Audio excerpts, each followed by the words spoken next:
గణతంత్ర దినోత్సవం రోజున కూడా రాజ్యాంగ సూక్తులకు భిన్నంగా ముఖ్యమంత్రి చంద్రశేఖరరావు పరిపాలన చేయడం బాధాకరమన్నారు ఎమ్మెల్యే రఘునందన్ రావు. 74వ గణతంత్ర దినోత్సవం సందర్భంగా సిద్దిపేట జిల్లా దుబ్బాక పట్టణంలో ఎమ్మెల్యే జాతీయ జెండాను ఆవిష్కరించారు. గవర్నర్ను బీజేపీని వ్యతిరేకించే దశలో కేసీఆర్ నిర్ణయాల వల్ల జాతీయ జెండాకు అవమానం జరుగుతోందని రఘునందన్ మండిపడ్డారు. గవర్నర్ జాతీయ జెండాను ఎగురవేస్తేనే కరోనా ప్రబలుతుందనుకోవడం ఓర్వలేని గుణం మాత్రమేనని ఆయన ఆరోపించారు.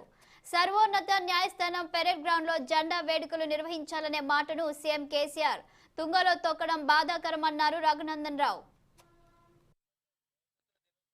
గణతంత్ర దినోత్సవం సందర్భంగా కూడా గౌరవ ముఖ్యమంత్రి గారు రాజకీయాలు చేయడం అనేది బాధాకరమైనటువంటి విషయం.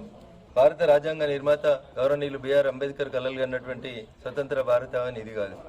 ఎలక్షన్స్ వచ్చినప్పుడు పార్టీల్లో సిద్ధాంతాలు వేరుంటాయి, కానీ జాతీయ పర్వదినాల సందర్భంగా జాతీయ జెండా ఆవిష్కరించాల్సినటువంటి సందర్భంలో కూడా ముఖ్యమంత్రి గారు కరోనా అనేటువంటి కుంటిసాకు చూపెట్టి ఖమ్మంలో బీఆర్ఎస్ సభకు లేని కరోనా, ఫిబ్రవరి 17వ తారీఖున ఆయన పుట్టినరోజులకు జరిగేటువంటి సభలకు లేనటువంటి కరోనా, కేవలం జాతీయ జెండా ఆవిష్కరించేటువంటి ఈ రోజు గణతంత్ర దినోత్సవాన్ని జాతి అంతా జరుపుకుంటున్నటువంటి ప్రస్తుత రోజు పరేడ్ గ్రౌండ్ లోపల జరగాల్సినటువంటి వేడుకల్ని జరపాలని చివరికి రాష్ట్ర సర్వోన్నత న్యాయస్థానం తీర్పిచ్చినాక కూడా ఇంకా ఏదో దాని లోపల కోడిగుడ్డు మీద ఈకలు వీకే రీతి లోపల కలెక్టర్లని ప్రోగ్రాంలన్నీ రద్దు చేసుకొని ఓన్లీ కలెక్టర్ గారే వెళ్ళి జెండా ఎగిరేసేరు కలెక్టర్ కార్యాలయం మీద, ఇట్లాంటి ఇన్స్ట్రక్షన్స్ అనఫీషియల్గా ఇస్తూ మీరు చేస్తున్నటువంటి ఈ పనులు ప్రజాస్వామ్యానికి విఘాతం కలిగిస్తాయి, జాతీయ జెండాకు అవమానాన్ని కలిగిస్తాయి.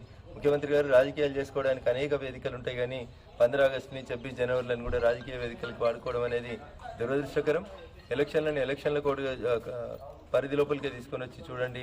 మిగతా రోజులలో పార్టీలకు అతీతంగా జరిపేటువంటి ప్రతి భారత పౌరుడు స్వతంత్రం, గణతంత్రం ఈ రెండింటిని గొప్పగా జరుపుకునేటువంటి రోజులు కూడా మీరు రాజకీయాల్ని జోడించి కరోనాలు అనేటువంటి ఒక కుంటి సాకు పెట్టి దీనికి